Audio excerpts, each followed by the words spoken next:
people say hello to the wonderful and amazing Hugo Giralt, a wonderful friend, a firework of inspiration, a powerhouse, a lovely epic human, an embracer of everything that's crazy and unseen and worth challenging and doing. I hope you enjoy this session. As I said before, Hugo is not there to give you a lecture. Take whatever is happening in the next hour as an invitation for a conversation. And as I said before, if it's not going to happen in this session, you will be connected with Hugo after the session and we can take it from there. That being said, passing over the mic to Hugo. Well, thank you, Nikki. You're a great friend. So please, the other ones that don't know me, take his words, you know, like with with a filter. We are great friends since 2014. I have seen all the amazing, Silicon Valley tours that, Nikki has been able to always inspire different groups that have been passing by, not only through Propelland, but through many companies that are here in this part of the world that feels from Europe and from Spain. So they feel really far, but at the end, there's a lot of things I think in Europe that we can take from this part of the world and really apply them. No? So I hope that what I'm going to be sharing with you will be useful. I'm going to cover a lot of ground. I have a tendency, which is to speak really, really fast. So at the end, I have left a part for questions and answers. So we can engage into a dialogue at the end that you can ask me about anything that you want. I raised them through exponential organizations in 15 minutes, so they're ready tuned into fast play. Sweet. So I'm going We're such a small group. Is it okay for you if we make a little tour of the table and everyone briefly introduces themselves so you know who you're That's actually great. Yes, please. And let me be the conductor here. So Marcus, you start. Yeah. Hi, Hugo. I'm Marcus from Germany, and we met 2 or 3 years ago on the on-site Silicon Valley tour, and still have your kicker table in mind in your office. Carol. Oh, Carol seems to be on the phone. Sorry. No, I'm okay. I was just holding. My name is Carolina Rossi. I'm Chilean Italian. I'm now in Sweden, and actually I own a consultancy firm which we help tech startup enter the Latin American market. And I have also been very, very involved in generating content. Wonderful. Yeah. Please meet you, Carol. Jeffrey? Hi, I'm Jeffrey Martin. I'm an American living in Prague, Czech Republic, 20 years. I'm involved in the 360-degree photography and camera design for VR and industrial mapping systems. Wonderful. Mike. Nice to meet you, Jeffrey. Hi, this is Mike. I'm based in Vienna, Austria. We are working on an AI-based virtual psychotherapist. Wonderful. Pleased to meet you, Mike. Very interesting. Martin. We're going to need this after these times. Yeah. Hello, I'm Martin from Austria. I'm one of the organizers of the Innovation Congress, and also I'm in charge in the seed board for the program for startups. Pleased to meet you, Martin. Wonderful. Great. So now it's all yours. They're all Perfect. yours. Thank you. Thank you so much for the opportunity. Let me share my screen. 1 second. Okay. Perfect. Does everybody see blue screen? Actually, perfect. Let me minimize this and put this. Perfect. All right. Okay, let's start. So hello, everyone. My name is Hugo Giralt. As Nikki already has done the intro, I'm originally from Spain. Over 10 years now, living in California. And this is what I wanted to share with you today. A little bit about Propelland, so you understand what we have created here and other parts of the world. Most importantly, how we design experiences that add value in people's lives. I'm going to talk a little bit about methodology and especially how we are shaping the methodology of agile methodologies, design thinking, scrums, sprints, etc., to the new era that is actually appearing, where clients, are demanding from companies like us faster turnaround to generate really immediate impact, especially to reduce the gap of sales, that the COVID-19 with the 2-3 months of lockdowns is generating and is going to keep pushing into the economy. We're going to see a little bit of that. I'm going to cover a little bit about that economy impact that is happening in the United States, which, as you know, is the economic engine of the world. So I think it's important to understand a little bit of the today and how the tomorrow is going to impact us. You are actually the first group that we're going to share this with, because this week we are launching in our website a trend report that we have been doing, interviewing over 400 people around the world in different countries. And we have put here all the effort on the strategic thinking from all the propellers around the different offices that we have around the world. So we're going to share with you first time the strategic actions also to consider. We're going to put this to be accessible for free and to be able to be downloaded mid-end of this week in our website. So you can take, of course, notes, but just for your information, that all this content will be available very, very soon, and you will be able to download it, study it, and share it with others. I'm going to share at the end, if we have time, some projects, so you can see some of I have selected some of the projects that we have been working on that are most relevant in the new context that we are actually going to be living, not only today, but tomorrow. And then some learnings as an organization that I think might be actually useful for you, and I'm sure are pre-aligned to what Nikki has been sharing with you from Exponential Organization and Singularity University mindset. And then open the Q&A, because I really enjoy having actually the dialogue and not just me here in one-way communication, but there's a lot of that coming right now, because a lot of content that I would like to share with you, and that, again, hopefully is useful for you. So little about the context, propellant. I come from a family that were 4 generations of entrepreneurs related to basically production of anything that could be made of porcelain and glass. Most of the stuff that we made in these ovens that you see, that they started in Barcelona and later expanded into other areas in Spain, were basically an answer to what we know in the 1918 and 1919, that it was the Spanish influenza. It's relevant because right now our world looks a little bit like this, right? What was happening at that time is that most of the people had the need to have medicines at home. So our business actually thrived because of that market need, and everybody started actually to have what you see in the left, transparent, glass flasks where they would put, the powders, the sleeves, or the oils of different types of medicines. But what we discovered very soon is that everybody had the same boring, transparent flasks. So we started actually to decorate them and to actually create different forms, different designs, to really kind of like create beauty around an object that at the end was to save lives. And that's what we did for many, many years.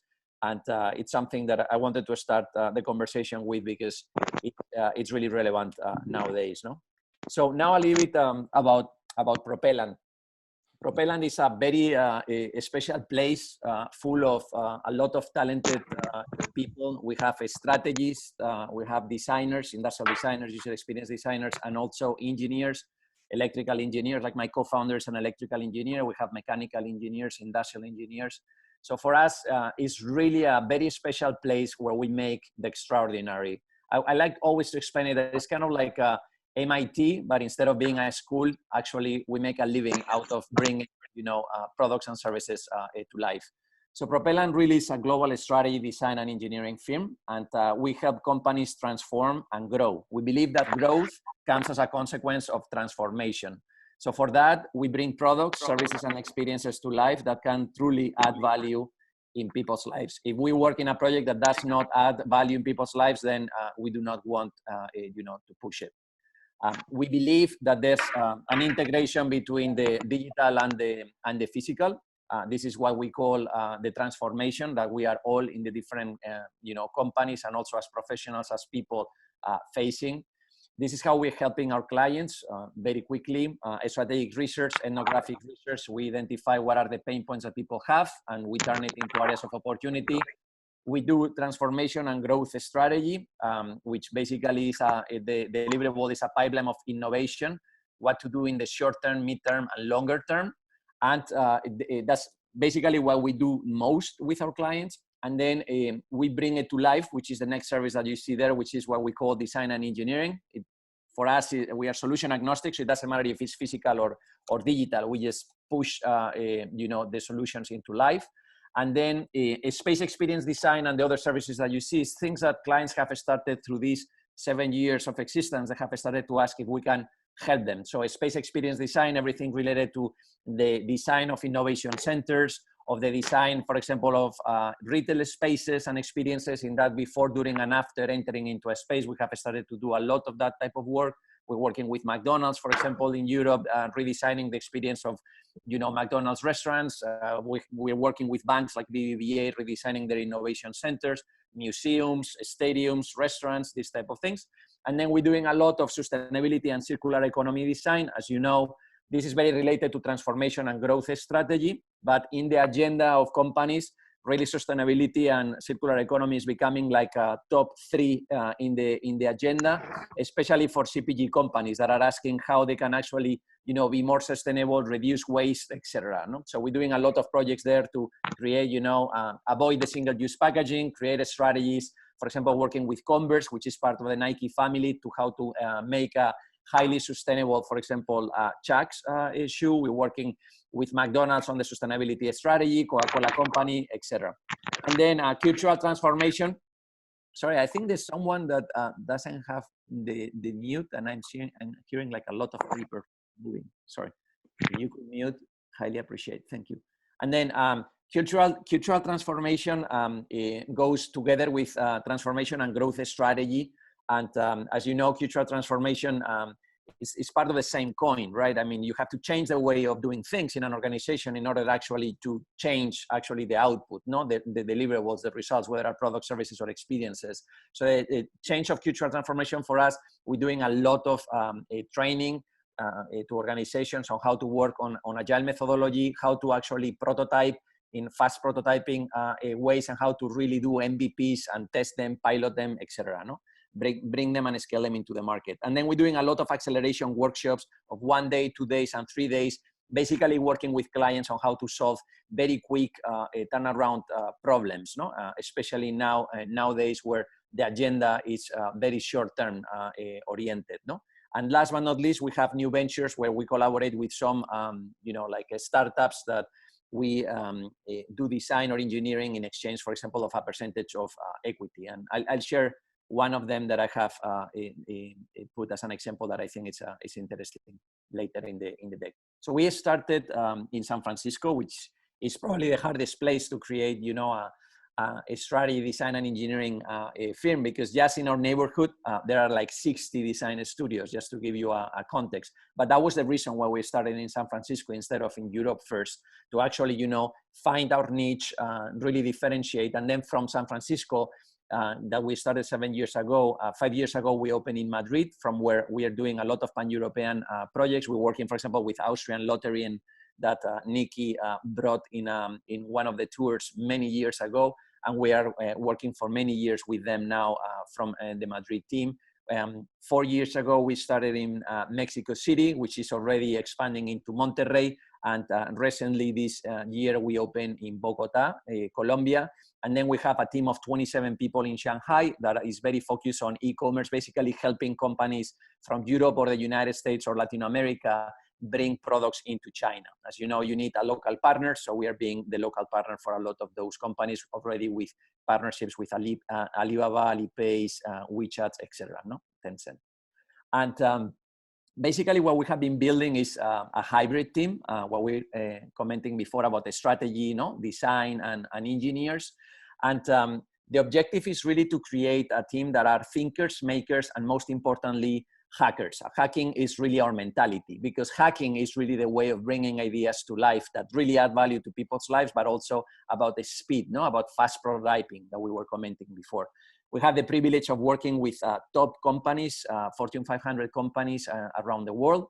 And what we are doing is really concentrate the knowledge in these 4 verticals, which is everything related to consumer packaged goods and retail, financial services, so banking, insurance companies, future of mobility, understood not only as transportation, but also as smart cities, utility companies, tourism, travel, etc.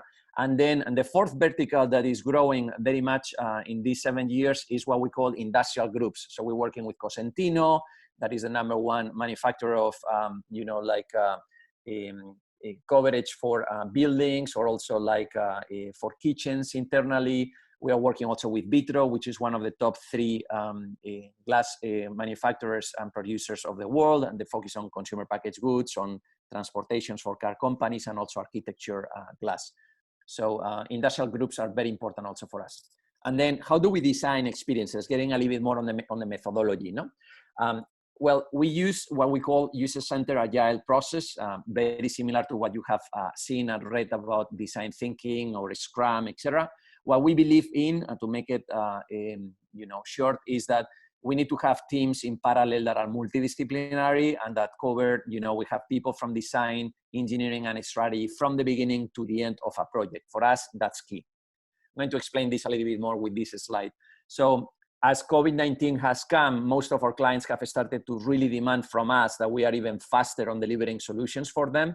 And I'll explain this also later with some of the examples, but you can see that before the dialogue in the market was based on sprints. That was normally sprints were like 1 week sprints. Very quickly, the dialogue to engage with clients is actually even accelerating on day. So in the first day, we are defining a challenge with a client. If it's 1 day or half a day, day 2, day 3, we're redefining value propositions and what is the pipeline of the products and services or even fixes to their current offering. In day 4, 5, we're doing prototyping of the strongest values propositions, bring them to an MVP level. And then in week 2, we're doing the market pilot to gather data. So we have already had the MVP in the market, gathering really data that validates 2 things, right? Which is how it adds value to the customer experience. And then second, which data is very important to understand what is the viability and the scalability really in the business. And then based on that, with that pilot, we go into the week 3+, right? Which is how to optimize and scale. So it's very important because in just 2-3 weeks, we are able to actually have solutions into the market. This is what right now the markets look like and what really the demand from clients is. Now, in this fast-paced world, what is very clear is that there's a hybrid trend that is going to be unstoppable, no? This integration of physical and digital, what we call experiences, no? And when we talk about experiences, this is a framework that we have been using during these years. We break experiences into the before, the during, and the after. We believe that there's an opportunity for all the companies to really reimagine and constantly be reviewing what is the end-to-end customer journey, understood as what are the physical and the digital touchpoints in the before, during, and after of an experience with a brand, with a company, with a product, with a service. Then what is the data model, meaning what is the data that you are actually gathering from each of the touchpoints, and then the business model, which means how are you actually monetizing that data that you are actually acquiring through those different touchpoints that doesn't matter if they are physical or digital. We're going to see how important this is actually in some of the trends. And then what is also accelerating is the return on investment. No, this one of the things that we see very clearly with COVID-19 is the investments in big data, artificial intelligence, and Internet of Things with all the sensors like heat, fever, temperature, cameras, facial recognition. So you don't have to be touching all the time devices and interfaces. Is going to actually come very, very quick. And there's going to be like a huge investment actually in automation, as we are already seeing. No? So all this is actually accelerating. Now, why all this is so relevant is the big pyramid of big data that we have seen since the 80s. No? The first thing is to acquire data.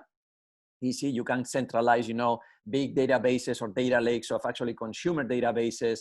You can then structure that information on how you're going to take actually and make decisions inside of the organization. And then based on those decisions, what works and what doesn't work, then you turn it into knowledge. Now, the hard thing is how to turn actually knowledge in the organization into predictive analytics. That's what we all admire. And that's why, like the 4 top tech companies in the world are so valuable. And even with the COVID-19, you can see that they have actually recovered, and they are actually, like in the case, for example, of Amazon, they are even skyrocketing. No, it has to do with predictive analytics and the capacity to anticipate actually demand, and also how it links with e-commerce and direct-to-consumer strategy. Basically, how to turn data into services. This is really the competitive advantage of the 4 tech companies. Hello? Oh, and what we see also is that there's like a big shift from products into services. So the key vocabulary right now, we see that the companies that were very focused, like consumer packaged good companies that were very focused on product, are evolving into services. And then the ones that were in services, we see them, they want actually to launch even products. No? So some of the tech companies like Google or like Facebook, we see that they're actually getting into physical products, launching hardware. No? So that balance between products and services, and how to create really wonderful, customer experiences and user experiences, is really the dialogue that all the companies are having. Now, these experiences offer a challenge, which is, what is the line that divides what open data are you going to be sharing with, even competitors, with startups and other type of companies, and what information or data are you going to actually keep just for yourself and is going to be actually completely proprietary. That line is not going to be like a perfect line. It's going to be in constant, always motion. And that's why it's not like a straight line as you see it here with a lot of curves. So you're going to have to be always taking this into account and considering when to be more open or when to actually be more proprietary. It's going to be a balance in motion. Now, if we structure what digital platform actually would look like, it has these 3 main ingredients in the skeleton, no? Which is, how do you capture data through those physical and digital entry points? How do you add intelligence to that data? And then how you use that intelligence to create better products, services, and experiences, again, that adds value in people's lives. And that creates a virtuous cycle, no? The better products, services, and experiences that you launch into the market, the more qualified data you're going to actually be capturing, so forth, the better intelligence you're going to be generating. This means that at the end, it's very important to analyze what is your supply chain in the way that you are actually adding value in people's lives through products and services as a company, and then identifying which of those modules in the supply chain you can actually platformize. Meaning platformize in the way that you can actually turn, for example, a module like idle manufacturing capacity, for example, in a factory. You can actually take that module and you can actually integrate it, for example, with third companies, whether are established companies, in some cases even competitors or startups, but you are able actually to have different revenue streams, and you can actually take that module and put it as a service. So I think there's going to be a lot of this, as we're going to see also in the trends later in the coming months and years. The key question here is, in which part of this diagram are you? If you are a type of company that, or even a professional or a person that you're thinking that actually about networking, you actually, have infinite capacity to add value in other people's lives through projects, products, services, and experiences, or if you want to be, alone and try to do everything just by yourself. And that's the story of Toys R Us, the Kodaks, or the Blockbusters, right? So it's very important to have this network mentality in the way that you connect your platform to other platforms in order to actually know better your consumer, anticipate with predictive analytics the capacity to keep adding value in their lives. Now, the third part that I wanted to share with you is the content about the today and tomorrow and the trends and actions. As you know, we, as our leader, spiritual leader, as we call him, Mike Tyson always said, everybody has a plan until they get punched in the face. This is very important because we have all gotten punched in the face. No? If we see right now Q1, the GDP in the United States has actually declined 4.8%, but the big one is going to be actually Q2. Nobody knows exactly what is going to be actually the data, but in the United States, everybody's talking between 13% to 30%. Which is 1929 Great Depression levels in the United States. Now, everybody is also talking there's going to be a V recovery for probably the Q3. And that's going to be, hopefully, what is going to happen. So in 2021, we will be able to start to recover part of the, especially in the workforce that has been actually laid off. In the United States, we're talking about 33.3 million already. This is the situation right now in the United States. I know that everybody's talking about opening here in the different states, but if you take the cases in the graph in the left, if you take the cases of New York out, Actually, the rest of the United States, you know, the number of people that is getting contagious, so the new cases and also the number of deaths is actually increasing. So it's a little bit a scary situation with the lack of massive testing that we have here. So we'll have to see in the following weeks what happens. And then in the right, I wanted also to show how important it is to compare the current crisis to the previous one. You see there 1973, the oil crisis, 1981, the energy banking crisis, 1990, recession and the war of Kuwait, 2000, the dot-com burst crisis, and the subprime banking crisis in 2007. 2020, we are already in 16.1% unemployment, and it's comparable of adding basically the crisis of 2000 and 2007 in the United States. Again, Q2, we don't know how it's going to look like, but what is interesting is to see what is the average recovery time in the United States between crises, and it's normally between 1 and 1.5 years. That means that probably we have ahead 1 to 1.5, at least in the United States, to recover. Now, what we see also is that a lot of the companies, what they are basically doing now is having two teams. And this is very important. You have a team that is very focused on the today, that is the crisis team. And then you have another team that is more in the tomorrow, that is the strategy team. Now, the crisis team is working on the reaction, which is the short-term survival of the company, basically very focused on liquidity and operations effectiveness and cut CapEx cost expenses. So at the end, layoff of people, reducing salaries, these type of things. And then they are also working on resist and plan recovery. They're doing like a lot of different recovery scenarios, prioritizing the innovation pipeline projects that actually can generate short-term sales, etc.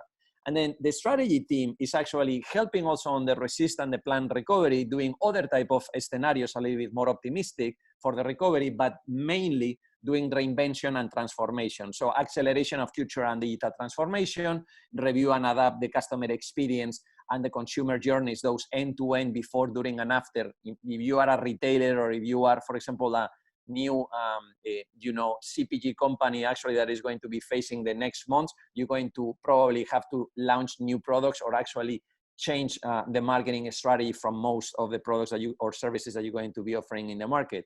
So airlines, airports, public spaces, museums, there's going to be a lot to review there. And then review and adapt the business models, right? We see a lot of change here. I'm going to share that in some of the examples with the trends. So here, I'll leave it the meat of the report. Again, this is a report of over 400 people that we have been talking in the past 2 months around the world. I'm going to share with you 5 trends. The first one is seamless omni-channel experiences. Basically, what we see is that the physical and the digital are accelerating in the integration, and this is happening especially because of e-commerce acceleration. Now, what are some of the strategic actions to consider? There are 5 in each of the trends that we're going to be sharing. First one is increase real-time visibility of stores. For example, the stock and the customer traffic. So having the capacity for people actually to plan before they go actually to the store to make sure that they can actually know that there's a stock, but also even do click and collect, or just ordering and then getting it directly into the home. Second one, provide multiple delivery pickup options for convenience. Here we're seeing a lot of in-store lockers, robot deliveries, expedited shipping, curbside pickups, especially for retail and stores. No? And reevaluate retail footprint by downsizing and repurpose space. There's going to be a huge trend where a lot of the inventories, we see Zara, for example, going back to the stores, gathering all the inventory and putting it directly online. So we're going to see how there's going to be like multi-brands and multi-type of products and services actually use of retail in order to actually those spaces to be profitable, because the number of people, the traffic that is going actually to enter for many, many months ahead of us is going to be very, very limited. And then introduce digital experiences for customers to discover and try from home. Augmented reality is going to be crucial to actually live and experience a lot of these experiences. Like, for example, we're seeing IKEA with augmented reality, and you are able actually to see some of this stuff. We're seeing before you actually going to buy part of that furniture. We see Airbnb that is able right now, for example, to offer the experiences from the local people that before, when you went to an Airbnb around the world, you will actually hire someone that will actually, for example, you go to San Francisco and you will hire someone to surf, right? And then it will take you to local surfing spots. Now we see these people, Airbnb has pivoted and is starting to offer, you know, for these people actually to have a revenue stream, to actually offer those experiences. And there are now people through Airbnb are teaching you, for example, how to cook, or are teaching you, for example, about culture or history of their country, etc., etc. And you pay per hour. It can be between $15 to $30 approx average. And then you have also these other opportunities, like the fifth one, which is include new customer segments that leverage existing capabilities for future growth. We see what's going to happen with the travelers that are going to be stuck at home for so many months, example of Airbnb, or what are, for example, things that can be offered, for example, to children, or things that are capable of offering, for example, parents with children or for elders. So some of the examples here, more value per square foot in the case, for example, of Nordstrom Local. So you are able, for example, to have not only about the fashion and the items that you can actually buy in the store, but the capacity, for example, to get services like, for example, cut your hair, and you are able actually to make a reservation in order to do that. So you go to a space, as we were commenting before, and you do more than just one thing. Another example is digital physical journeys. We see Pinterest Lens, for example, that is able actually to capture, with a mix of image recognition, different items that you might actually like that other people, for example, you might see in the street, etc. And you are able to actually add that into the boards, and you are able actually to do basically impulsive buying. You're able actually to, you see a shirt that you like, and you are able actually to know who makes that shirt, and you are able actually to buy it. This is going to be very important, especially with local producers, right?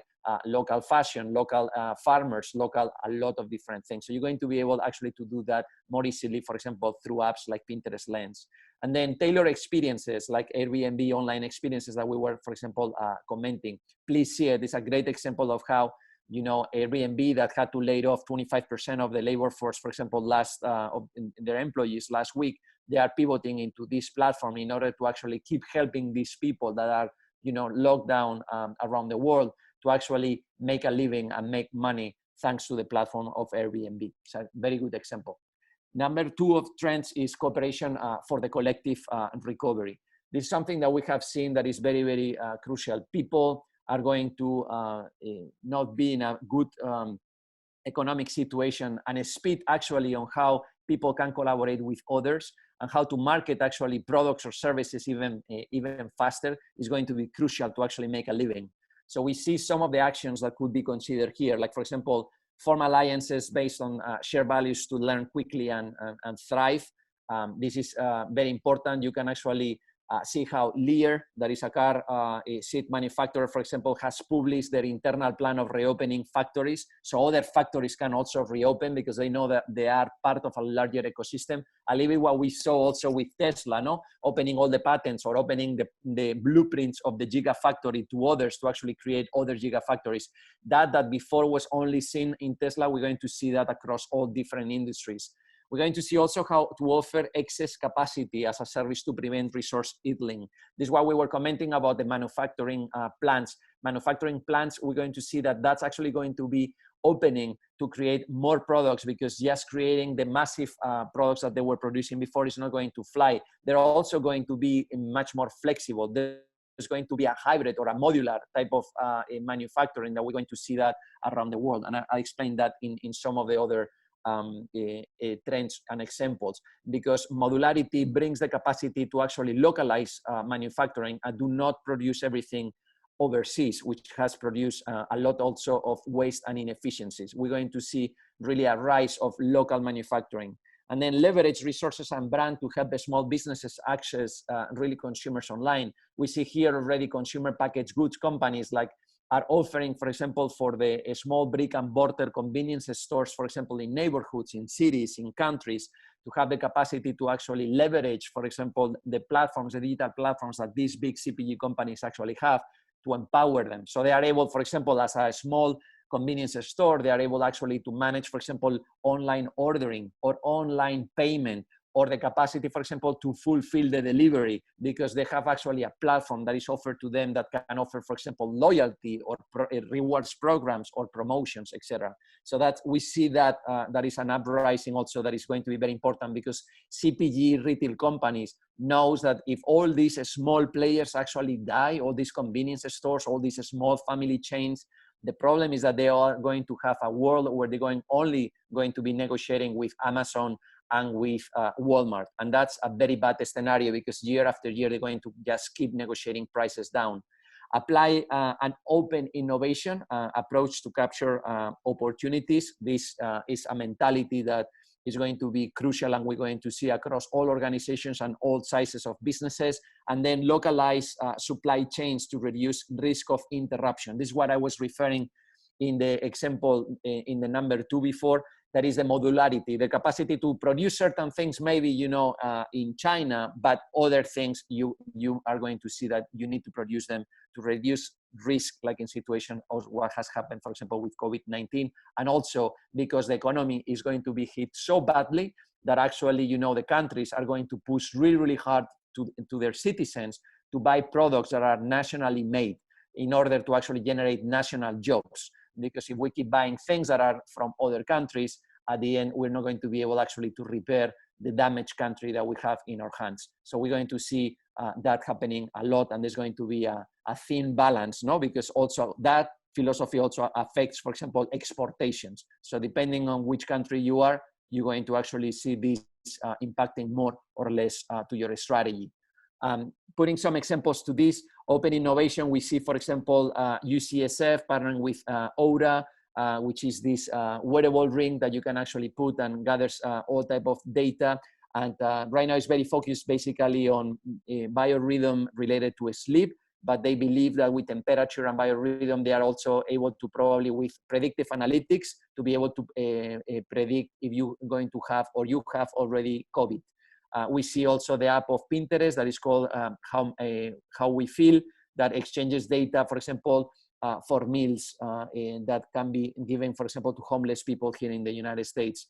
Labor as a service, we see, for example, WorkHub that has been launched by Uber, opening a platform not only for Uber drivers, which is really hard right now for Uber drivers actually to make a living because the number of rides has gone down tremendously, but also they're putting here in this platform, for example, Domino's, Target, FedEx. So they are actually opening the platform for other people that are doing delivery and even risking their health to actually make a living in these hard times. And then platformization, we see this, for example, like Stella Artois, a good example of a CPG, consumer packaged goods company, on how they have created Rally for Restaurants platforms, which basically you are able to help the restaurants and the bars that you like by buying and anticipating the buy of gift cards. So you are giving them enough money to keep alive with an active cash flow. And then you are able actually to get that later. And Stella Artois is putting on top of that, not only the value of the platform, but also is giving you promotional beers once all this starts to get into the new normal. Now, trend 3 is about a spotlight on burning issues. Before the COVID-19, there were already burning issues like environmental sustainability, cybersecurity, or digital exclusion. It's very important to understand that there's going to be a lot of priorities actually on fighting COVID-19 and all the impact that in the economy is going actually to have. We have to balance that we don't forget about these burning issues. We believe that a lot of the alignment of the innovation agendas of large companies are going to have to take this into account. Now, how to do this? Actions that could be taken. Lead with purpose by prioritizing people over profit. This is very important. Companies, what we're seeing right now in all the conversations that we have had in the research is that people are talking that they're going to demand authenticity from brands and from company higher than ever before, and that they are really trustworthy and that they are really transparent on what they're actually doing to fix the problems that are facing, that we are facing as humans. Regularly considering the relevance of your value proposition. This is going to be crucial. Value proposition is going to have to be flexible and adaptive in these times. Think about sustainability as a potential new revenue stream.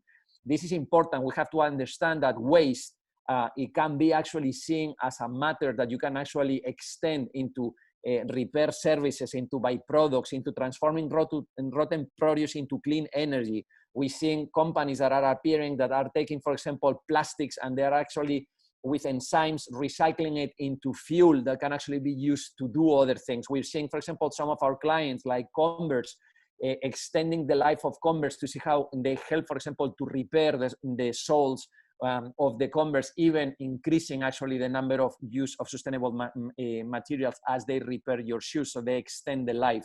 We see this with Patagonia, we see this with a lot of the brands.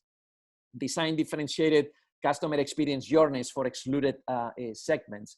This is going to be crucial. We believe that the customer experience journeys on that before, during, and after, with the physical and the digital touch points, what is the data and what is the business models, all the companies should actually be considering this. There's a huge, huge opportunity right now with COVID-19 to actually keep adding value in people's life. This is a moment to actually do this. And then, of course, measure digital exposure and plan to mitigate risk. Measurement of this is going to be crucial, and especially how we're going to be measuring, what is the key performance indicators that we're going actually to put on this, and what is the intelligence of data that we want actually to make these decisions based upon. Some examples on this one: circular economy, like Blue Land. I don't know if you know these guys. This is very good. They have crystal bottles that you just get once, and then you have these dissolvable cleaning tablets that you actually put in the bottle and you just refill with water in your home. So you have to be actually shipping all that liquid all around the world, which is very, very inefficient. Digital inclusion is going to be crucial. The integration, for example, of understanding that for many years we have been actually designing the same for everyone, no? It doesn't matter if you were 14 years old or 90 years old, the interaction that you had, for example, with some of the interfaces was the same, the apps or the ATM machine in the street in your bank branch. And that's no longer going to be the case. I think there's a sensitivity that is very important now to understand that 1/3 of seniors in the United States that are over 65 years old, for example, they do not use internet and they do not have internet access, which is crazy. So there are companies like, for example, Oscar, that are launching, for example, an interface that is for video conferencing and for these people actually to be completely in contact in an easy, very seamless way. So it's going to be a lot of opportunity there with digital inclusion. And then security. As you know, cybersecurity is skyrocketing. One of the examples that I really like is this company called Revolut, that is UK based, and they have these virtual credit cards that basically they keep being replaced every time that you use them, and they are connected to this app that you have in your mobile phone. So the number of the credit card keeps changing, and that way it reduces, for example, the capacity of someone actually to clone your card and to actually steal money from you. Trend 4. This one and one more to go, is the future of work is now. As we know, our personal lives and professional lives balance is hard when you are working from home. You have kids around, your wife, your husband, and you're trying to keep up with work, which at the end is demanding a lot of video conferencing, as we all know. Rework and remote work is going to be possible. That's something that has been already proven. We have companies here in Silicon Valley like Google saying to their employees that if they want, they don't have to actually come back to Google until the end of the year, at the beginning of 2021, and it's a personal decision. We see a lot of the companies actually making the same call. And we see that this is going to be generating a lot of new routines. And of course, it's going to have to push really hard how we rethink the physical spaces. This means, for example, things like how to automate using RPAs, robotic processing automation, or IPAs, intelligent process automations, to increase productivity and reduce cost. For example, how the process of enrollment of a new employee is very repetitive and it takes many, many hours. How to automate that so it's actually something that is much faster, much efficient, and much more cost-effective. But very importantly, it also motivates the employees, the current employees, because they don't have to actually be doing routine, repetitive work all the time. Reimagine what collaboration might look like for your teams. This is going to be crucial. Hybrid teams, how to work in agility way, creativity, adapting, co-creation. What are the tools actually to use? We're going to see some of that. This is coming really, really strong. Redesign workplaces and employee manuals to ensure wellness and productivity. How to maintain, for example, I'll share this with some of the examples now, but how to maintain actually social distancing. This data that was communicated today from South Korea, that there's the blueprint of an office, for example, of a contact center, and how the spread actually expanded in the contact center. So how actually physically to redesign the spaces and how to redesign the scheduling of the people going to the office and who goes which day and at what time, and how to mitigate and control that is going to be crucial. Train your employees to be agile and prepare for the future. This is some of the tools that we were commenting before. I'm going to share some examples. And then leverage on-demand staffing platforms to adapt to demand. No? We're going to see that people are going to have, through these apps and through these staffing platforms, multiple jobs at the same time in order to have multiple and diverse revenue streams. No? So this is going to keep growing for sure. Some examples here, like digital collaboration related to the tools that we were mentioning, Trello, Miro, Microsoft Teams, Asana. These are some of the ones that we are all very well versed using. We were using a lot of Slack, you know, and different type of tools, and now we're migrating, for example, to Microsoft Teams, which is a good integration of everything. Physical work spaces. We see, for example, the 6 Feet office report that the real estate company Cushman and Wakefield has launched. Very interesting to see how to maintain actually the flow of people inside and how to maintain, you know, the control of the spread. We have seen other companies like Istomode that they are piloting, for example, safety wearables that vibrate when you are getting too close, for example, to someone. Has also Bluetooth and GPS, so you're able to track your employees. I know that this gets into a line of privacy that is a little bit tricky, but it's able actually to control the spread. And smarter automation, like for example, we're seeing these touchless technologies like the PayPals, the Venmos, all these are launching RPAs, robotic process automation, to be able actually to optimize customer service centers and be much faster with predictive analytics on the response and value to add to the final consumers. And then last, and probably one of the most impactful of the trends is Won't Touch This trend, really the touchless economy that is growing tremendously, and importance of all this technology on how everything is going to be integrated, know how to identify a person, how to pay through that identification beyond digital systems, the integration of physical and digital. Some actions here to consider, like leverage contact, less technologies to avoid bottlenecks. This is going to be crucial. All the NFC, we're going to see some examples like Amazon Go, etc. Advocate for infrastructure policies that enable business continuity.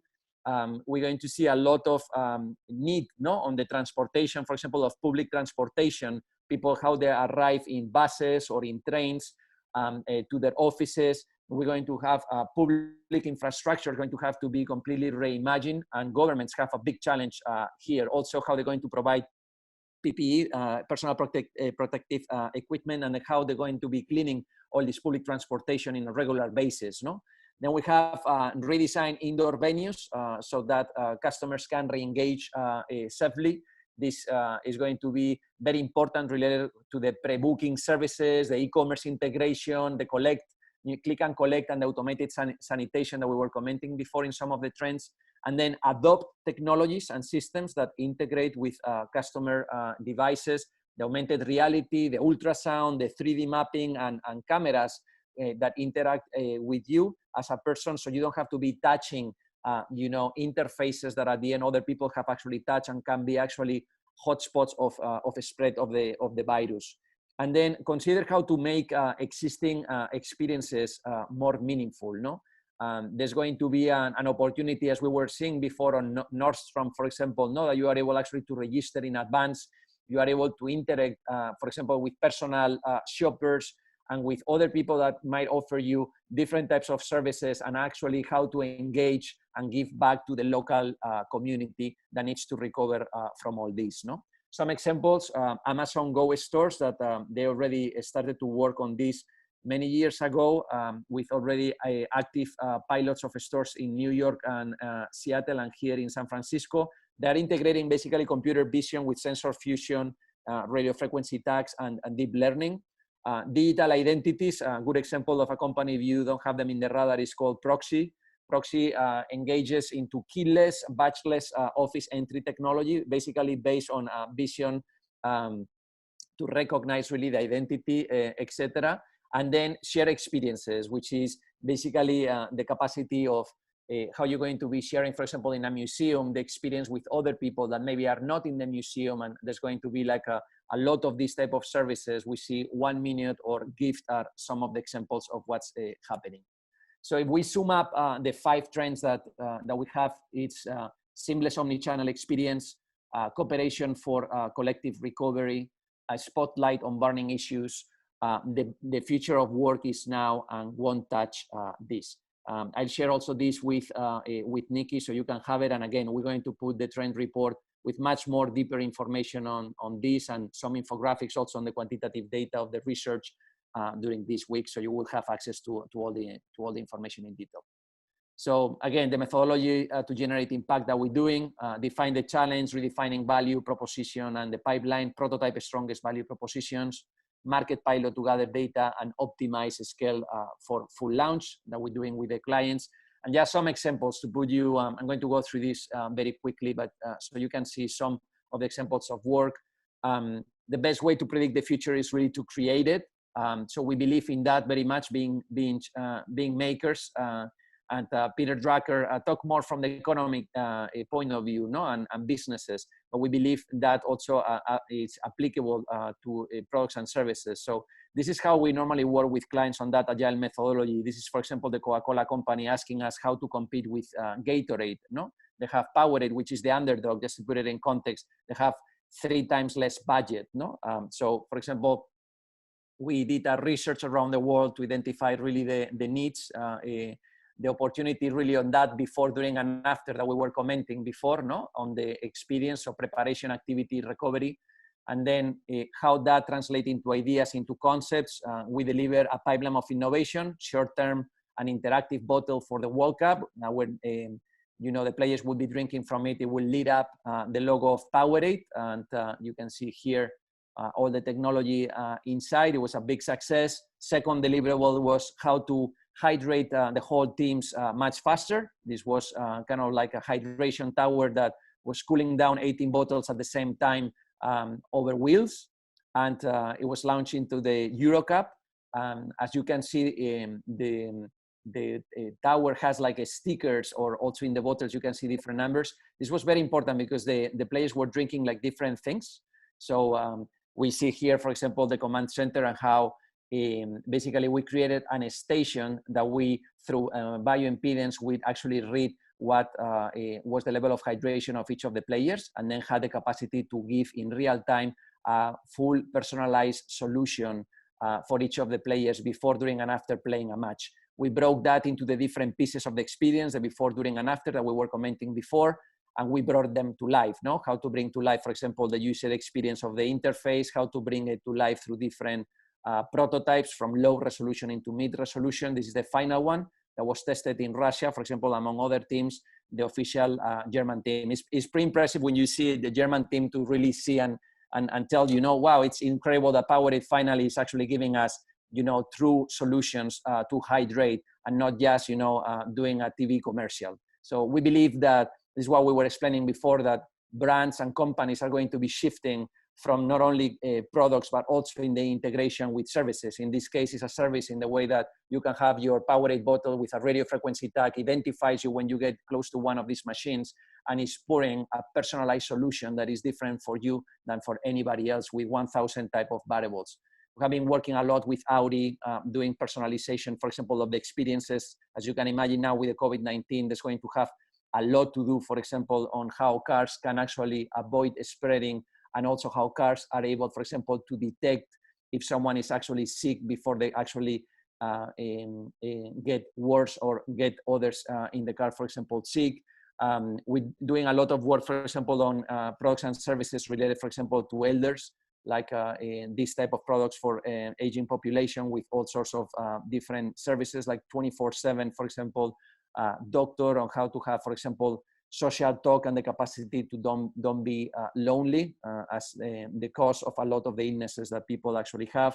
We're doing a lot of work, for example, with banking, as we were commenting before, no? Like Bank of the West, we're helping to redesign the experience with banking, especially nowadays that we know that people are going to go even less to bank branches because they're going to have the fear of waiting into line or getting contagious, no? by someone actually that is sick or that went to the bank before them. We see Pernod Ricard, for example, another example of CPG company, how they're getting into creating new touch points, no, that are going to be in this new world of social distancing, are going to be helping. This is, for example, an ice cube that is smart with a 360 camera in the top, and is able, for example, to connect you from your home or from a bar and restaurant and pub with other people that are maybe in other areas or even in other places of the city, no? So we have created all the prototypes, put them in different places, and test how that experience is actually going to move forward. We have done also a platform as a CPG company for Pernod Ricard, which is how they can actually, people before going to a bar or a restaurant, they're able to even reserve that space to have, for example, a meeting with friends. So that's interesting how bars and restaurants are going to actually, retail spaces are going to be used for other purposes than just what they were. So they're going to be multi-purpose spaces. Pernod Ricard is upfront creating this platform that we designed for them and engineer and launch into the market. They're piloting it across Europe right now. And then some examples of spaces that we have been doing, like using virtual reality in real time, having the designers making actually in real time changes and edits based on the feedback of the client. This is how the Innovation Center for Coca-Cola looks like, for example, for Latin America. And then one example that I wanted to share with you of these new ventures that is very relevant right now, which is called Boxlog. Basically what Boxlog does is that there's a lot of people that gets packages stolen. There's more than 11 million people with packages stolen every year here in the United States, which is a lot of money. So people are putting these boxes outside of their home, especially now with the COVID-19. It's like a major thing. And then you have this smart locker that you are able just to click, push in the button, and it's able actually to read, for example, the barcode that you have in the package, and it opens automatically. So the delivery guy is able just to leave that, and then you receive a notification in the phone, and then you are able just to open the box and gather safely the package, and you can clean it if you want to. So we did the whole design, the physical, no, industrial design, and also all the engineering and all the interface. We launched it in Kickstarter to raise some money, and also in Indiegogo we raised like $130,000. We launched it into the market in Amazon.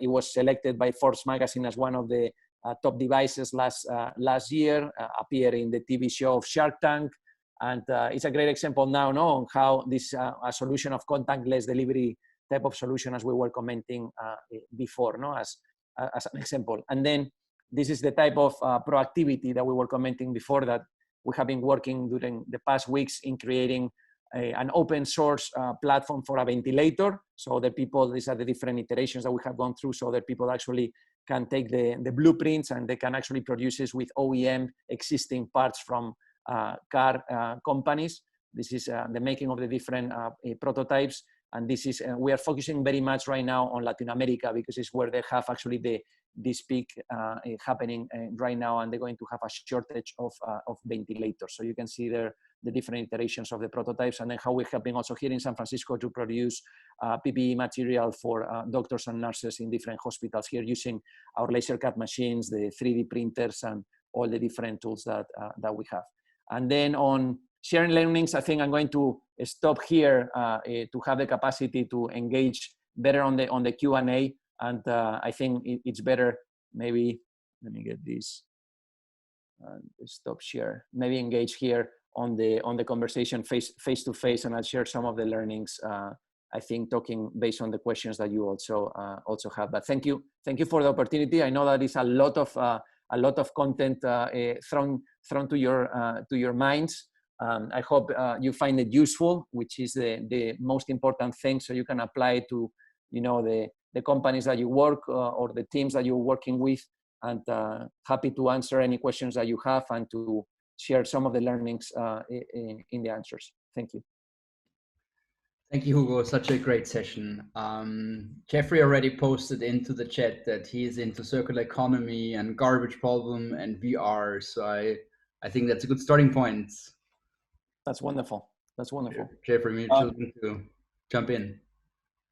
So, you know, so that's a cleaning product thing is interesting.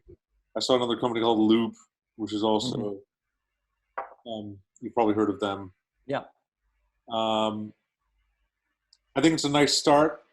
I'm more interested in like more of a bottom up, like I want to go to the gas station and have a reusable package, or like, you know, if you go to India, you buy a bottle of Coke and you have to drink it and then give it back to them, right? Or where I live, you return your bottles of beer. And this is like also in other countries, and this works. Have you seen anyone who's working on more of a kind of scalable, reusable package concept? Yeah, we're seeing CPG companies attacking the problem in different ways, no? For example, Coca-Cola companies or beer companies, etc. What they're doing is they're creating smart coolers. So the smart coolers are going to start to track, for example, they're going to be able with image recognition to, and then having the capacity to have like UV light, etc., to clean, for example, the packages, so people know that they're 100% clean. Second thing, with image recognition, they're able to see if someone, for example, is returning or not. So the track, for example, to zero waste. So they're going to be able who buys, right? And then it doesn't matter where you buy, that the system is going to know that you need actually to return that. And if you have not done it, so you're going to be actually measuring, for example, a little bit like the impact. Like we're working with a water company, for example, CPG company again, that they're doing like water stations, and you have the capacity, for example, to have just one bottle that you refill in different water stations that has like functional components. Like, for example, you can alkalinize the water, or you can add flavor to that water. And you have one of those stations at home, you have one at work, you have one in the university, or you have that in public parks or airports. And then what it does is that it has a radio frequency tag, and it's going to be identifying you. And that it has an app, so you know where the different machines are. And then it has also the visualization, for example, of how you are impacting, for example, the planet in a good way. So we see a lot of, I think, initiatives from our clients in CPG world that are trying to minimize and reduce not only the waste, but also educate their consumers. Like we're working with McDonald's, for example, on how to reduce the waste that is generated in a McDonald's restaurant. If you see how much waste is generated per day or per week, right, you are mind blown. So, for example, we are creating like containers in the McDonald's that you are able actually to trash the different types of things that you have been using, no? The different packages, and then how you visualize that and tracks that in order to connect it, for example, to the loyalty program. So it's very important that you give like a positive reward for that behavior. So we're trying to see how, for example, McDonald's together with Coca-Cola, they're able, for example, to educate people on the consciousness of actually recycling and what is the positive impact that has. For example, with the recycled plastic, they're able to create other things.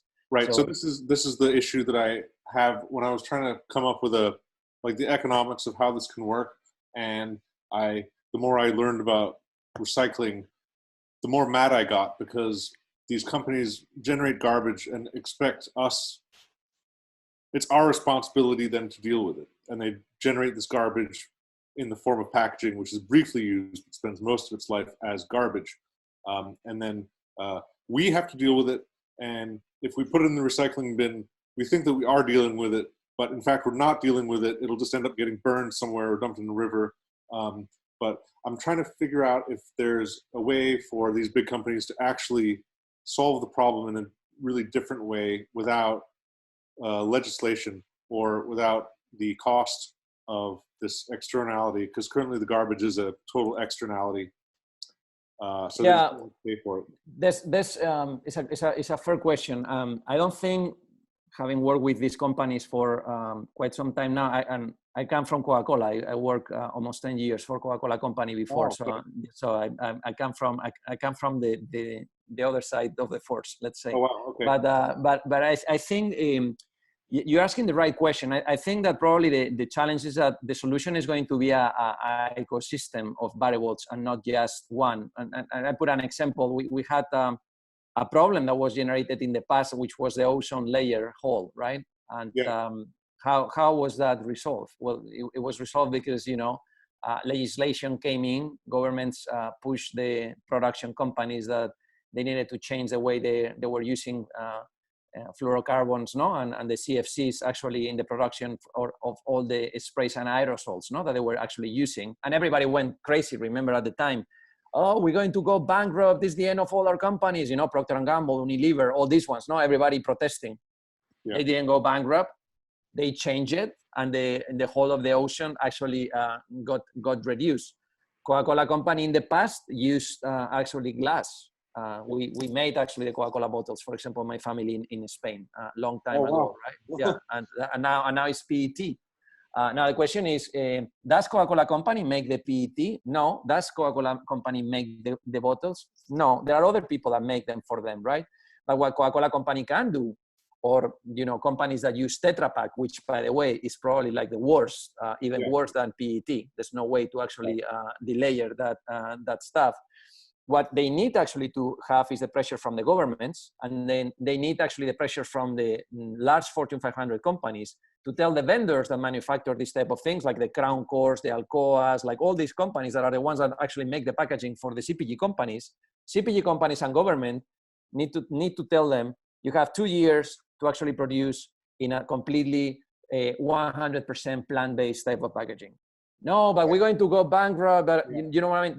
That's happening. Like you see, for example, in India, from 1 week to another, banning, for example, plastic bags. Because you were driving through the Rajasthan in the north of India, and you will see like plastic bags everywhere, right? In all the fields. So I think that's the tandem that needs to happen. And then I'm seeing, at least with CPG or mass production companies, I see that in the agenda, the sustainability, it's becoming one of the top 3 items. I just hope that with the COVID-19 and with the big, lack of sales and economic downturn that we are facing, they deprioritize those efforts.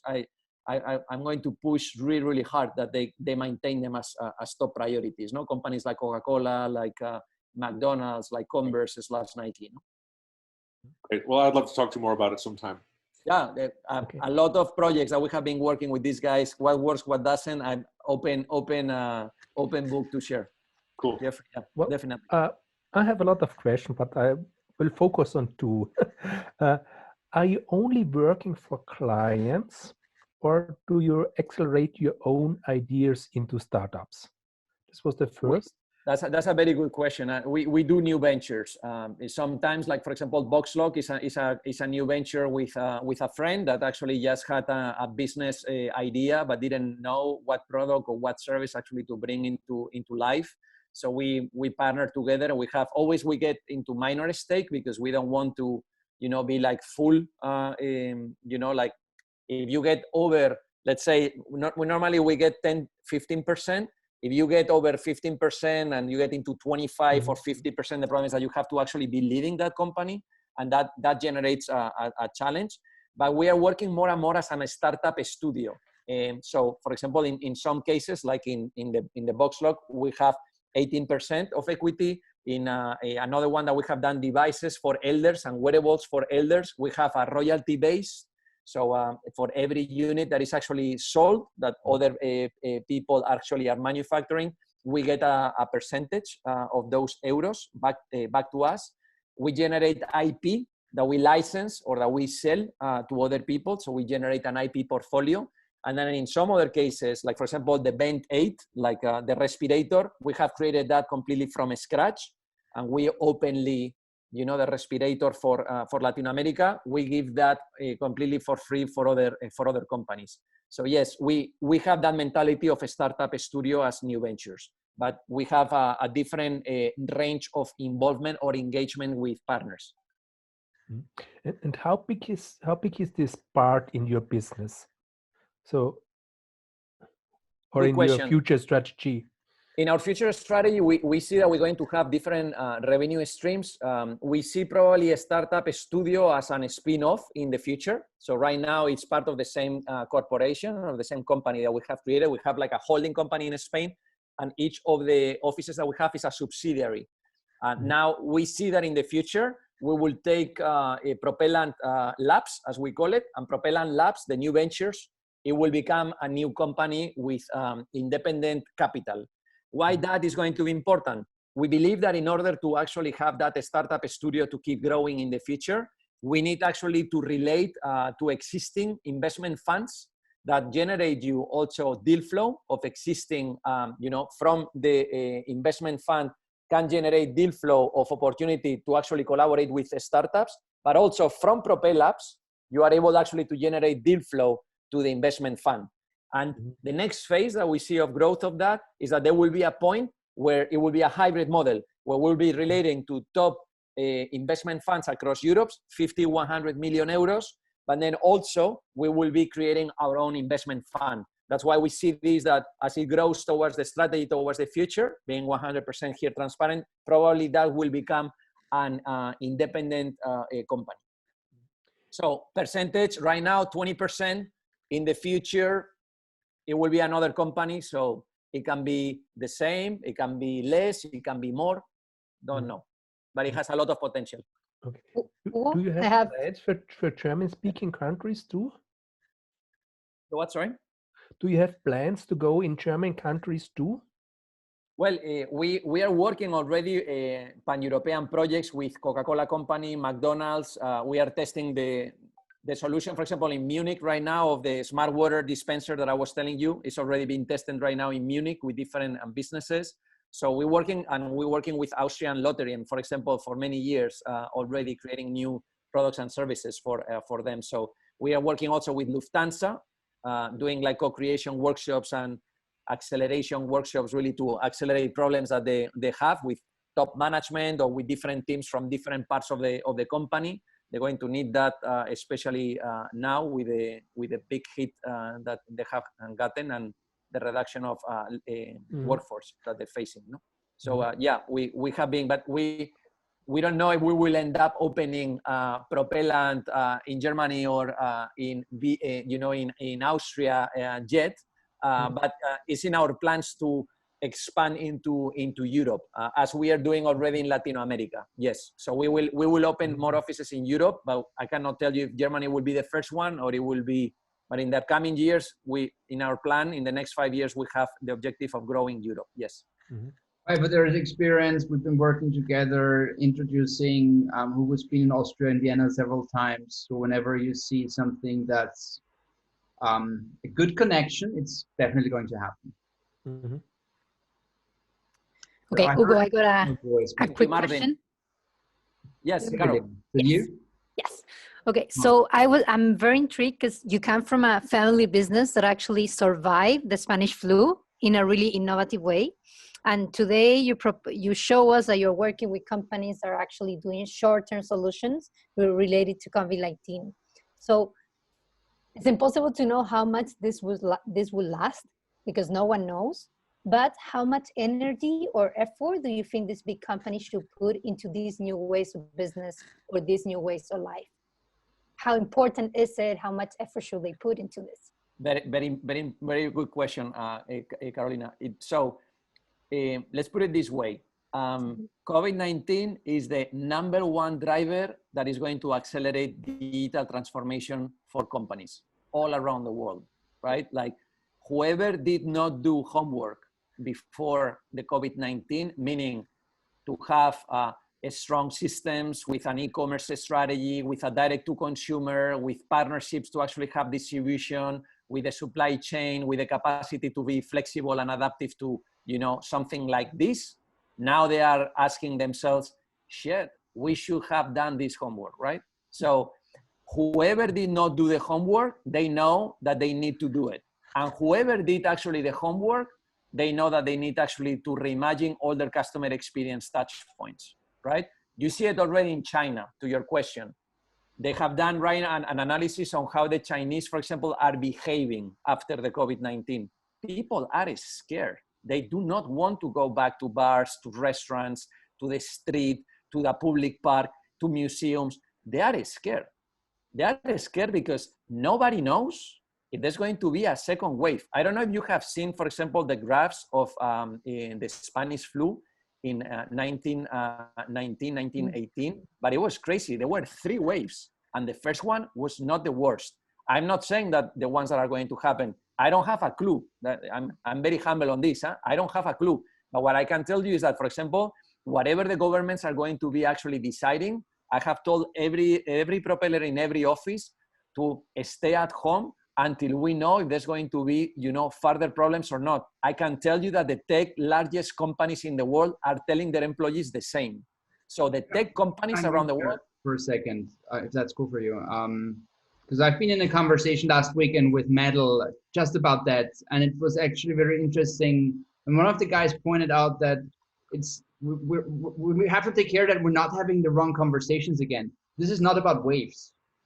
What's happening right now is creating a template, how we act and how we react in an era where things go different than planned, in a very radical way. What's happening right now is hyper acceleration. What's going to happen in 5 years, what would have going to happen in 5 years anyways. So how do we behave? So how can we see what happened the past 2 months as a template on how we behave when things hyper accelerate or go in a total unplanned way? Because we should not think in waves, because a wave, like a crisis, everyone waits until it's over. And we shouldn't have the mindset to wait until it's over to bounce back to where we've been before, right? Just wanted to share that with you guys. Sorry, back to you, Hugo. But I think that's it's a very fair question. I think what's happening to the question also of Carolina and what you are adding, Nikki, you are totally right. I think people didn't have a plan. This is the slide of Mike Tyson, right? People had a plan that everybody, you know, was going to be like a perfect line of growth for all the companies. But there was not a plan if things would actually turn around in a different way, not, right? So everybody has gotten punched into the face. The ones that didn't have a plan and the ones that had a plan, everybody has gotten hit in the face. So everything is going to accelerate. I think there are two waves that are happening at the same time that people are not seeing. One is, or not evaluating, like it's crazy to me that the stock market in the United States is going ballooning like crazy right now. And everybody knows that in Q2, the second curve is really not the virus. The second curve is actually all the layoffs. It's 33.3 million people.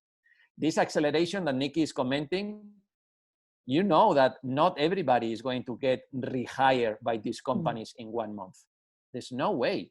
It's going to take many months until, you know, these people actually find new jobs. The same companies, like, I do not believe that Airbnb, that is getting rid of 25% of their workforce in the next month after the virus fades out, is going to hire everybody back. I don't believe so. Uber, I don't believe so. So it's very important to understand that we have also, like, ahead of us, we have a context where the consumers have fear, where the behaviors has been impacted, and that this offers opportunities. You know, this is what we need to see. To your point about how we saw it in the family for generations back when they were facing, civil wars, or when they were facing, the pandemic of the Spanish influenza. We have, as a company, we have to see that as a great opportunity. If you are a company, right now, what you need actually to start to imagine is how the new landscape, you have to be very realistic and see how you can add value in people's lives. Why? What is your purpose? How you can actually connect with those people and truly be useful for them. That's the authenticity that we were actually commenting. Based on that, in the mid-longer term, you will build a business. Short term, like to sell like crazy, products and services, like we're seeing people that sells PPE equipment, like masks and this type of stuff, that's a speculation.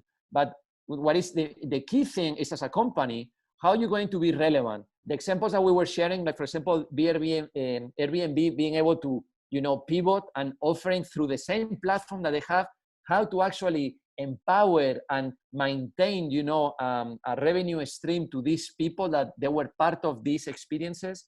That's beautiful. That's how we need actually to be authentic. What are the resources that we have as companies that we can actually reimagine, right, to keep adding value in people's lives? And we all, at the personal level, professional level, our teams and our companies, we are capable of doing that.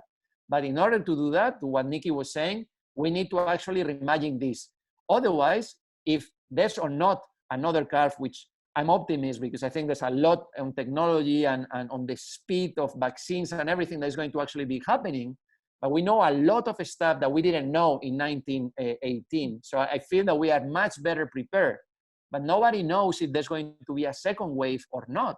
You as a company need to be prepared just in case. So that's why all this is going actually to be accelerating. But you have to, as a company, also be prepared that not everybody might actually come back to work in the same companies that they were actually working on.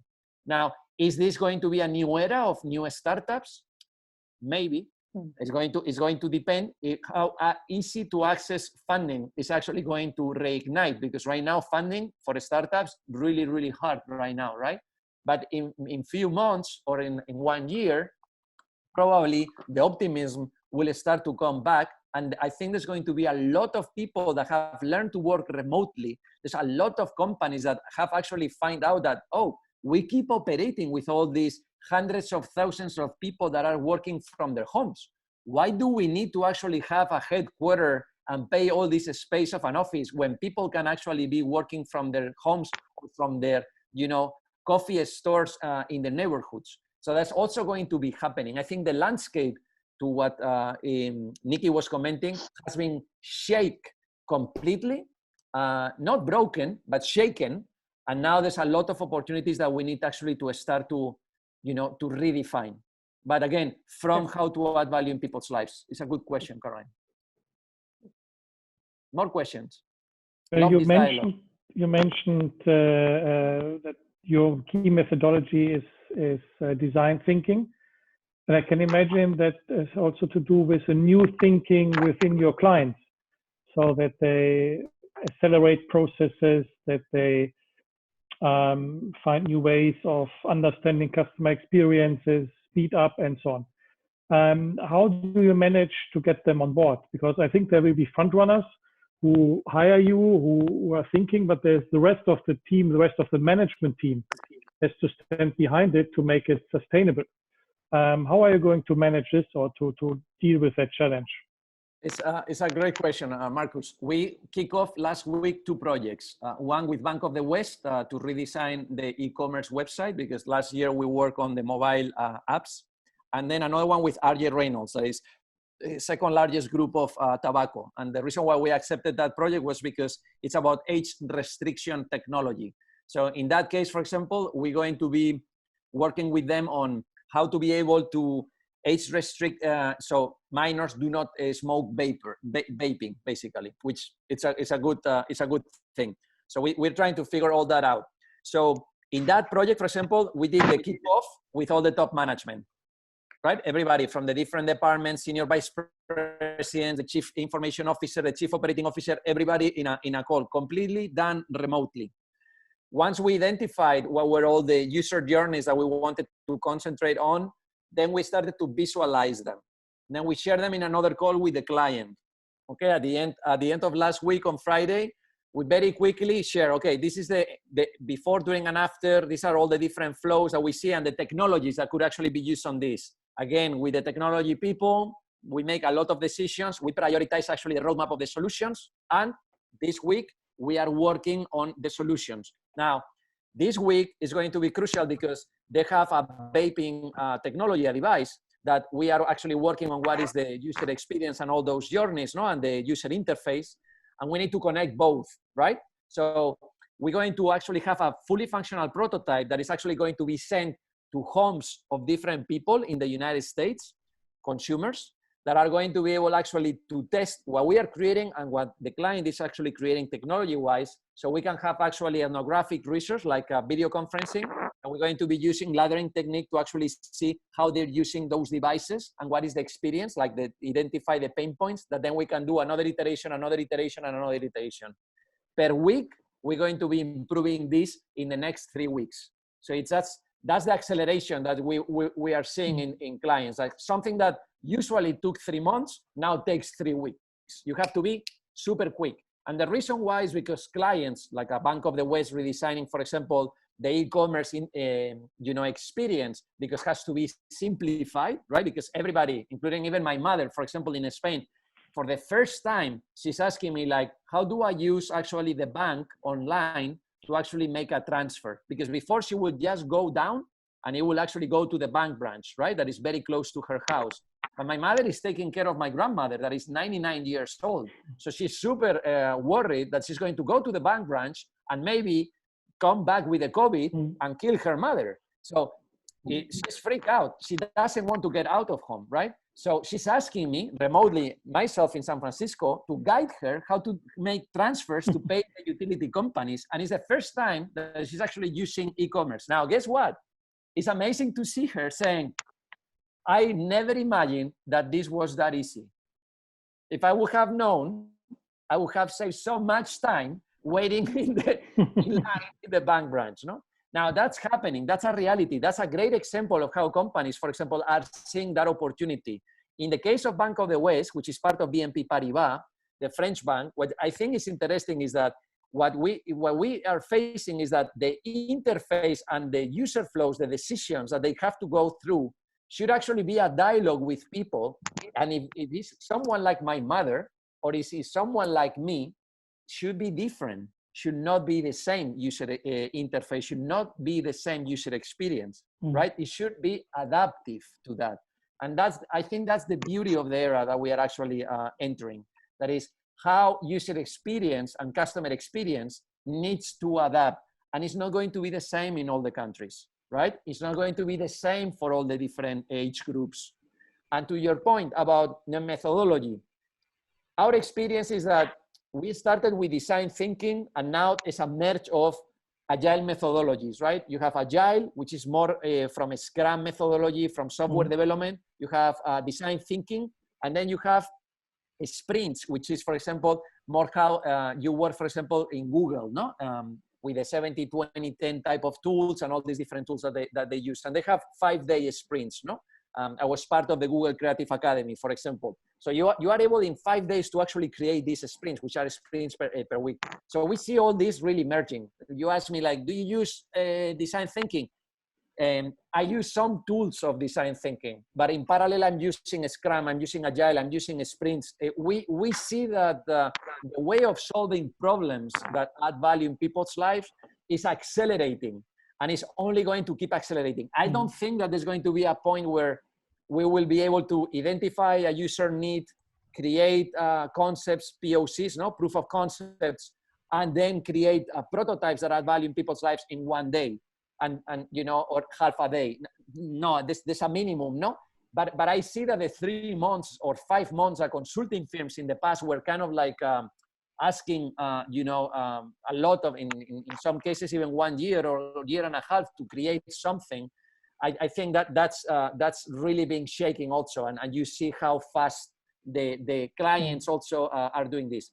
I think also something to your question about engagement with the clients, what is happening is that a lot of the clients are firing a lot of people. And that means that there are other opportunities. I see this always with the optimist inside of me, no? Which is there's going to be great talent in the market that you can actually recruit for your company. We have not fired, crossing our fingers, anyone in propelland yet. And actually we are recruiting people, right? Now, if the economic crisis goes bad for many, many months, then we will have to probably make some other decisions. But right now, we are seeing it as a recruitment opportunity of talent. And we are recruiting amazing staff, like an MBA person with an MBA from Oxford, that type of profiles. Now, the other opportunity that is also happening in the market is that in the past 5 years, a lot of the big companies have been actually creating internal design departments, right? Like product teams inside. Now, a lot of those people are getting also laid off, right? In tech companies and in large Fortune 500 companies. Now, that means that there's a new era in the next months, couple of years, where they're going actually to be demanding a lot of products and services help from external teams. People like us that we work, you know, like with agile methodologies, and that we can help on a strategy in design or engineering. I can see that there's going to be a lot of collaboration and co-creation. I can see also, to what Martin was commenting before, that opportunity with the startups, right? So with the big ones, with the smaller ones. So that's a good also opportunity that we have ahead of us. And I also see, what we were commenting before, that people are going to defend a lot about the national things, how to give back to local communities, how to help the local businesses, how to help the local people. there's going to be a lot of gig economy related stuff to that. It's going to get much more national than ever. Not that I defend nationalism, because I think it sucks in the way that it doesn't work for everything, no? Because you have these global problems, like Jeffrey, we were commenting about circular economy, which is the global warming. You need to tackle that globally. You cannot tackle that from just one nation. But economy is going to force nations to actually face that problem in a very limited to each of the countries. We're already seeing that in Spain. People sending emails, just consume this list of products because these products are made in Spain. So you are going to be supporting local workers, right? That's going to happen in France. It's going to happen in Italy. It's going to happen in Austria. It's going to happen in Germany. It's going to happen everywhere. No? Now, if you are a German and you actually export a lot of the cars that you actually make, you probably don't want to use maybe that dialogue too much, because then your BMWs, your Mercedes-Benz, etc., you're not going to be actually exporting them, and that's going to damage you. See, it depends on which country and what you are based on. In the case of Spain, they're based on tourism, 18% of GDP, which is a lot. So I think there are a lot of good opportunities that are going to come now. How flexible, adaptable, how quickly are you able to unlearn what you learned before? That's what is going to be the new tools that you need in your toolbox. So how, now we talk all about them, no? But how quickly are you able to do those? Like for example, the ventilator, those 4 iterations that you saw there, we did that in 5 days. Now, if you would have asked me if the propellant team, being trained as you know, as sportsmen that we are on agile methodology, we were going to be able to do those 4 iterations in 5 days, I would have told you that no way. But we did it, non-sleeping with terms. We were able to do it. So I think we are all capable of doing that. It doesn't matter how bad it can get, the economy or the virus or whatever. It's our capacity to really turn the problems into opportunities, what actually makes us thrive or not. Don't forget that. Let's take this as a wonderful closing word. I could listen to you like forever. It's 8:30 in Austria, and a lot of sharing the same time zone, and it's morning on your end, and I guess there's a lot of work ahead, propelling into the future and being amazing. I love that session. Thank you for kicking off this week in such a beautiful fashion. Thank you. I really enjoyed this. As usual, I'm going to connect you with everyone, so please take it from here with interacting with Hugo. If you think there's a project, talk about it. I'm sure you will be amazed where Hugo is carrying this. We've been working on a project together, and every conversation was for me like, wow, this is elevating it to a level I didn't expect. He's inspiring, he is curious, he is fast, as you've experienced. A wonderful, epic human.